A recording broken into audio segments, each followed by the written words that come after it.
Hello Shauryaveer, congratulation for your remarkable result in NEET. आपने अपनी मेहनत और लगन से ये साबित कर दिया कि मन में अगर कुछ ठान लिया जाए तो उसे हासिल किया जा सकता है। तो सबसे पहले आप हमें बताइए कि नीट में आपका स्कोर क्या रहा? थैंक यू सर नीट 2025 में मेरा जो मार्क्स थे वो थे 575 और जो ऑल इंडिया रैंक थी वो थी 4374। आपने ड्रॉप लिया था, राइट?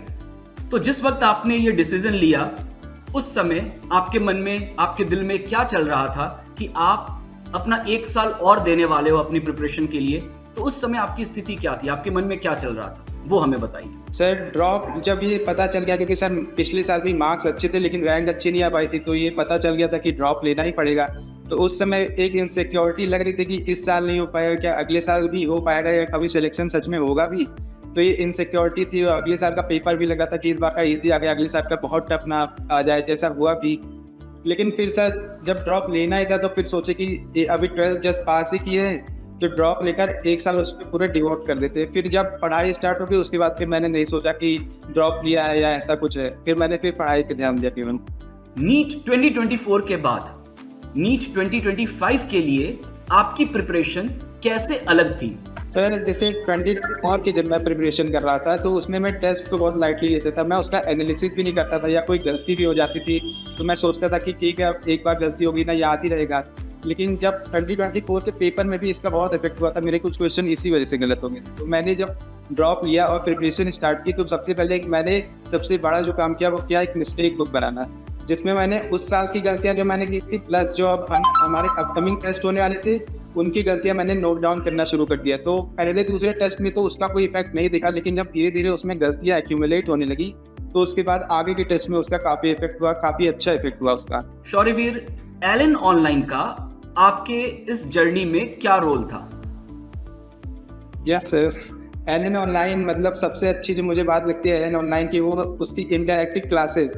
मैं सभी को यही, जब भी कोई एलन के बारे में उससे पूछता था मैं सबसे पहले यही कहता था कि इसकी इंटरैक्टिव क्लासेस मुझे बहुत पसंद है, क्योंकि हमेशा एक एक्साइटमेंट रहती थी। टीचर्स भी हमारा माइक अनम्यूट करके हमसे क्वेश्चन पूछते थे तो एक एक्साइटमेंट रहती थी कि मुझे सबसे पहले सॉल्व करके सबको ये आंसर बताना है। या वो हमें ऐप पर होमवर्क भी देते थे, तो होमवर्क जब हम कर लेते थे तो जिसने सबसे अच्छी एक्यूरेसी के साथ किया है उसका सर अगले दिन नाम के लेते थे वहाँ पर क्लासेस में। तो एक एक्साइटमेंट बनी रहती थी इंटरैक्टिव क्लासेस की वजह से। तो इसकी इंटरैक्टिविटी मुझे बहुत पसंद है, प्लस जो होमवर्क और इम्प्रूवमेंट बुक के फीचर थे वो बहुत अच्छे भी।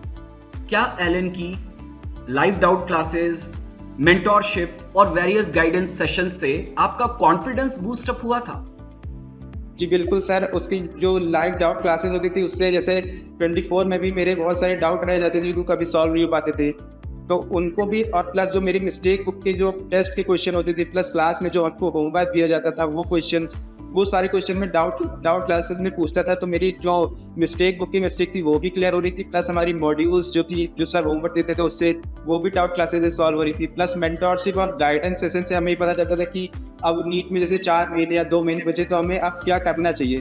तो उसका काफ़ी फ़ायदा हुआ। जैसे टीचर ने बताया कि अब जैसे 2 महीने बचे हुए हैं तो उसमें तुम टेस्ट पे ज़्यादा ध्यान दो, ना कि तुम क्वेश्चन लगाओ अपने आप को एक फॉल्स सीरो सेटिस्फैक्शन पाओ कि टेस्ट नहीं दे रहे लेकिन क्वेश्चन सॉल्व हो रहे तो पेपर तो सॉल्व हो ही जाएगा। तो उन्होंने कहा कि टेस्ट पर ज़्यादा फोकस लगाओ क्योंकि 2 महीने बचे हैं, और उसका काफ़ी इम्पैक्ट रहा इस साल के पेपर का। आपकी इस प्रिपरेशन में एलन की एआई पावर्ड ऐप ने आपकी किस तरह से मदद की? सर एआई से सबसे बड़ी हेल्प तो ये कि जैसे हमें बहुत कम मेहनत में बहुत सारी चीज़ें मिल गई। जैसे इम्प्रूवमेंट बुक है तो मैं कोई गलती करता अगर टेस्ट में तो या तो मैं उसको खुद लिखता फिर उसको एनालाइज करता, अब इम्प्रूवमेंट और वो सारी मिस्टेक मेरी 2-3 किताब में जाती वो इधर उधर हो जाती, लेकिन जो मिस्टेक इम्प्रूवमेंट बुक थी उसमें मेरी सारी गलतियाँ एक जगह थी, तो मैं वीकेंड में या संडेज को वो सारी गलतियाँ एक साथ सॉल्व करता था। सबसे बड़ी बात तो ये हो गई। और होमवर्क में भी जो सारे बच्चे गलतियाँ करते थे उसका एक एवरेज परसेंटेज आ जाता था कि इस क्वेश्चन में गलतियाँ आए तो अगले दिन टीचर भी उसको रेक्टिफाई कर देते थे। और इम्प्रूवमेंट बुक और कस्टम प्रैक्टिस के जो क्वेश्चन थे वो तो मैंने आखिरी में बहुत सारे सॉल्व किए थे। कस्टम प्रैक्टिस बहुत अच्छा फीचर था, उसमें हम लोग खुद डिज़ाइन कर सकते थे कि कैसे क्वेश्चन हमें सॉल्व करने। जैसे आखिरी तक आते आते मैंने जैसे ईजी से शुरू किया था, उसके बाद मॉडरेट फिर हार्ड तक मैं चला गया था आखिरी में आते हुए। फुल हार्ड क्वेश्चन की प्रैक्टिस करने की वजह से ही 2025 के पेपर में मुझे ज़्यादा मतलब थोड़ी तो नर्वसनेस हुई थी, लेकिन बहुत ज़्यादा फिर ऐसा नहीं लगा कि कुछ नया है, क्योंकि वो हम 2-3 महीने से हार्ड क्वेश्चन कस्टम प्रैक्टिस से करते आ रहे थे। तो एआई का ये बहुत बड़ा इम्पैक्ट रहा था। जब कभी भी आपको लगता था कि आपकी पढ़ाई नहीं हो रही है या प्रोग्रेस आपकी स्लो है, तो फिर आप कैसे बाउंस बैक करते थे? जी सर, ये मतलब हम पढ़ते थे तब तो उतना नहीं पता चलता था कि मतलब क्वेश्चन भी सॉल्व हो रहे थे, तो ऐसा नहीं लगता था कि कुछ है। लेकिन जब टेस्ट में नंबर नहीं आते थे तो फिर लगता था कि जब 1 महीना पढ़ाई के नंबर नहीं आए तो फिर क्या किया है, मतलब प्रोग्रेस कहाँ है। तो फिर उसमें यही है कि टेस्ट को एनालाइज करो और देखो गलतियाँ कहाँ हुई है। या फिर कभी कभी अगर टेस्ट के नंबर ऐसे मूड खराब हो जाता था तो मुझे जो टॉपिक्स अच्छे से आते हैं मैं उनको पढ़ने लगता था। उनको पढ़ने के बाद अपने आप एक कॉन्फिडेंस आ जाता था कि हाँ, क्वेश्चन इनसे तो लग ही रहे हैं ना। मैं मतलब कॉन्फिडेंस के लिए जो इजी टॉपिक होते थे उनको पढ़ने लगता था। फिर जब मूड सही हो जाता था तो टफ टॉपिक भी इजीली हो जाते थे। लेकिन यही है कि अगर प्रोग्रेस नहीं हो रहा है तो ये टेस्ट देना सबसे ज़्यादा जरूरी है, क्योंकि अल्टीमेटली हमको नीट का पेपर ही देना है। तो टेस्ट में ये सारी गलतियाँ पता करनी है और उसको मिस्टेक बुक में लिखना है। ये सारी मिस्टेक जब एक्यूमुलेट होंगी तो धीरे धीरे इसका इफेक्ट आपको अपने आप दिखेगा। तो हो सकता है स्टार्टिंग में ना दिखे, लेकिन जब मिस्टेक एक जगह आपकी बहुत सारी हो जाएंगी तो फिर आपसे दोबारा तो मिस्टेक बिल्कुल नहीं होगी। शौर्यवीर, क्या आप डिस्ट्रैक्शन से खुद को दूर रखते थे? और फोकस मेंटेन रखने के लिए क्या आपने कोई स्ट्रैटेजी बनाई थी? सर, डिस्ट्रैक्शन मतलब सबसे बड़ा डिस्ट्रैक्शन तो सब लोग जैसे कहते हैं सोशल मीडिया, इंस्टाग्राम, फेसबुक, ये सब हो गया। तो मैं सोशल मीडिया पर बिल्कुल नहीं था और मेरे पास खुद का फ़ोन भी नहीं था। मैं अपनी मदर के फ़ोन से ही लाइव क्लासेस करता था और होमवर्क करता था। बाकी तो हमें module offline hard copy allot कर ही दी गई थी, तो उसको तो बुक से ही सॉल्व करना रहता था। तो फ़ोन तो मेरे पास वैसे भी नहीं था और मैं कभी कभी ऐसे ही रिक्रिएशन के लिए खेलने चला जाता था या बाहर वॉक पर चला जाता था। और कभी कभी मतलब जैसे टेस्ट देने के बाद कभी आराम कर लिया या देर तक सो लिए थोड़ा सा, तो मूड लाइट हो जाता था। तो सोने पर कभी कॉम्प्रोमाइज़ नहीं किया, तो उससे फोकस बना ही रहता था। तो इस बार मैंने कोशिश की कि अपने आप को मतलब ज़्यादा टॉर्चर नहीं करना है, आराम से करना है। और कभी मतलब थोड़ा फ्रस्ट्रेशन हो तो थोड़ा खेल कूद लेना है, इस तरह से करना है।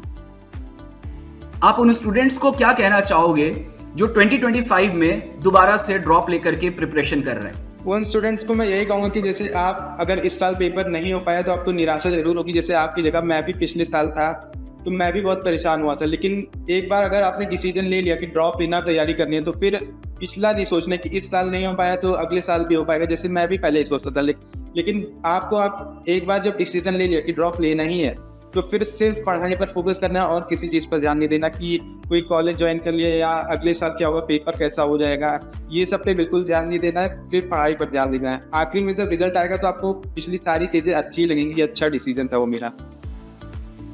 एलन की स्टडी मटेरियल का आप किस तरह से एनालिसिस करते हो? क्या लगता है कि जो एलन की तरफ से बेसिक मॉड्यूल या फिर एड ऑन लिटरेचर आपको प्रोवाइड किए गए थे वो आपके लिए कितने हेल्पफुल रहे? उसका सर सबसे पहले हमको जो होमवर्क दिए जाते मॉड्यूल से, तो मैं पहले मॉड्यूल की एक्सरसाइज 1, 2, 3 सॉल्व करनी जरूरी है। फिर मॉड्यूल जब 1-2 बार, जैसे टीचर भी कहते थे कि मॉड्यूल जब आपकी बेसिक मॉड्यूल जो है वो सॉल्व हो जाए, पूरी इलस्ट्रेशन से लेकर जो हमारे बिगनर बॉक्स थी प्लस जो एक्सरसाइज 1, 2, 3 थी वो पूरे सॉल्व कर लेने थे। उसके एड ऑन मटीरियल में एक्स्ट्रा एस दिया गया था, रेस दी गई थी। इन सब में थोड़े लेवल अप क्वेश्चन है जिसका इस बार जिन्होंने सॉल्व किया होगा उनको अपना रिजल्ट अच्छा दिखा होगा नीट 25 में।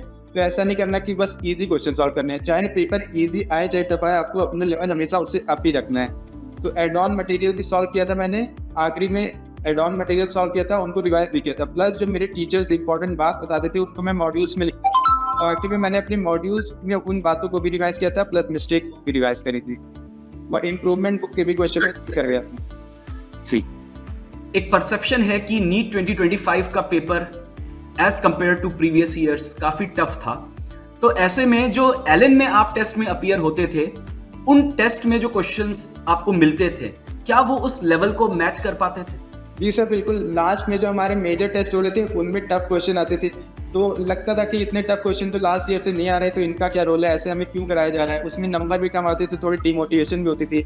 लेकिन जब 25 का पेपर दे के आए तो लगा कि हाँ, टीचर्स ने मतलब कुछ सोच के ही वो किया होगा। हमेशा अपना लेवल ऊपर रखने के लिए उन्होंने पेपर दिया होगा कि अगर हम टफ के लिए तैयार हैं तो ईजी तो हमसे हो ही जाएगा, लेकिन सिर्फ ईजी की प्रैक्टिस करेंगे तो टफ की कोई गारंटी नहीं है। इसलिए एड ऑन मटेरियल का जो टेस्ट के क्वेश्चन को कभी लाइटली नहीं लेना है, क्योंकि आपको नहीं पता कौन सा क्वेश्चन कब आ जाए। तो सारे क्वेश्चन को सीरियसली लेके सब कुछ सॉल्व करना है टेस्ट में। टेस्ट को तो बिल्कुल भी लाइटली नहीं लेना। किसी भी स्टूडेंट की सक्सेस जर्नी में फैकल्टी का एक बहुत इंपॉर्टेंट रोल होता है। तो एलन ऑनलाइन प्लेटफॉर्म पे जो फैकल्टीज आपको मिले, उन्होंने आपको किस तरह से मोटिवेटेड रखा और आपकी पढ़ाई में आपकी किस तरह से मदद की? वही मैंने जैसे कहा कि इंटरैक्टिव क्लासेस मुझे बहुत पसंद थी, प्लस जैसे टीचर अगर हम नहीं बता पा रहे तो डांट भी देते थे, या टीचर हमको हंसा देते थे तो उतनी ही इंटेंसिटी से हंसी आती थी जितनी ऑफलाइन क्लासेस में आती है किसी को। तो ये एक एक्साइटमेंट बना रहता है। जैसे मैं शाम को पढ़ता था तो मुझे अगले दिन के लिए मोटिवेशन रहती थी कि हाँ टीचर कल ये पूछेंगे, टॉपिक पढ़ाएंगे तो इसको भी देख के जाता हूँ, या टीचर हमें ये होमवर्क दिए तो कल मुझे सबसे पहले बताना है कि ये होमवर्क मैंने कराया या इसका आंसर मैं लाया हूँ। तो ये इंटरएक्टिविटी बनी रही। प्लस टीचर्स ने जैसे अपने नंबर भी दे देता हूँ, कोई अगर प्रॉब्लम हुई है, कुछ समझ नहीं आ रहा तो हम उनसे पूछ भी सकते थे। तो टीचर्स के साथ बॉन्डिंग अच्छी हो गई थी। मतलब ऐसा कभी एक साल में लगा भी नहीं कि हम ऑनलाइन पढ़ रहे हैं। जैसे कुछ लोग कहते हैं कि ऑनलाइन में उतना नहीं होता, लेकिन बिल्कुल भी एक जैसे महसूस नहीं होता कि हम ऑनलाइन पढ़ रहे हैं, सिर्फ इंटरएक्टिविटी की वजह से। तो इंटरएक्टिविटी मुझे बहुत पसंद है यानी।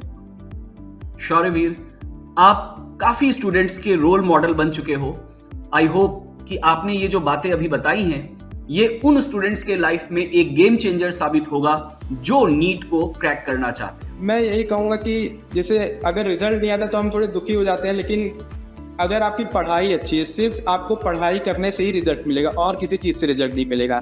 तो अपने आप को हमेशा इंप्रूव करना है, थोड़े थोड़े इंप्रूवमेंट हर डे करने हैं। ऐसा नहीं करना है कि टेस्ट जब आखिरी महीना होगा तो ही मैं पढ़ूंगा, अभी तो लाइटली पढ़ लूँ। जब थोड़े थोड़े इंप्रूवमेंट आप हर दिन करेंगे तो वही एक्यूमुलेट होकर लास्ट में आपको एक अच्छा रिजल्ट ला के देगा। तो अपने आप को हर दिन करना है कि लेवल अप करना है। आज मैंने ये क्वेश्चन किया तो कल इससे और टफ क्वेश्चन करूंगा, और आज मैंने ये एक्सरसाइज की तो उससे भी अगली एक्सरसाइज भी कर लूंगा मैं। या मैं क्वेश्चन के सोल्यूशन नहीं देखूंगा, खुद से 2-3 दिन तक हसल करूंगा लेकिन उसे सॉल्व करूंगा। तो ये करना है, सिर्फ पढ़ाई पर ही ध्यान देना है। जब आपने डिसीजन ले लिया कि मुझे अब ये तैयारी करनी है, ड्रॉप लेना है, तो उसके बाद फिर पीछे का नहीं सोचना कि ड्रॉप ले लिया वो कोई क्या कह रहा है। बस आपको सिर्फ पढ़ाई, उसके बाद से सिर्फ पढ़ाई के अलावा फोकस किसी और चीज़ पे नहीं होना चाहिए। Okay, thank you Shauryaveer. I hope जितने भी स्टूडेंट्स और पेरेंट्स आपको सुन रहे हैं उन सबके लिए आपका ये गाइडेंस काफ़ी काम आएगा। Thank you very much. Thank you sir.